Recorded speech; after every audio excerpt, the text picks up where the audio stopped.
Hierdie week op Diepe Waters raak dinge intens. Gys se wêreld word geskit, Marco trek sy geluk dalk net te ver en Juvan staan voor 'n besluit wat alles kan verander. Moet dit nie misloop nie.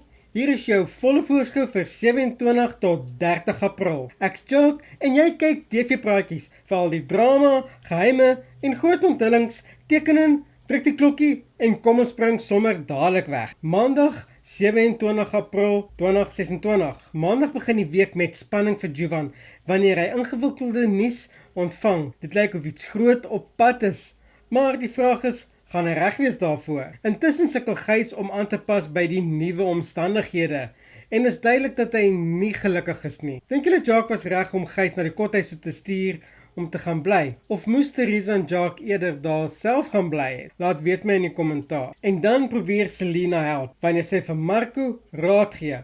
Maar gaan hy luister? Dinsdag 28 April 2026. Dinsdag raak dinge nog moeiliker vir Gys wanneer Frans hom met ontstellende nuus tref. Nina en Juva sit ook uiteindelik en praat eerlik met mekaar.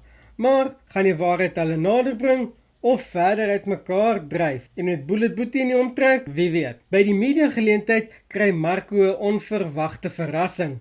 Iets wat hy glad nie sien kom het nie. Woensdag 29 April 2026. Woensdag probeer Theresa vir Gys rede insien oor hoe hy sy seuns behandel. Maar gaan hy luister of net voortploeter soos altyd? Marco kan ook nie ophou dink aan die gala nie. Juva moet 'n moeilike besluit neem wat nogal heelwat druk op hom sit. Donderdag 30 April 2026. Donderdag probeer Marco alles in sy vermoë om vir Renay te beïndruk. Ek het nogal gedink toe Marco so aanhou dat hy nou online dating moet probeer.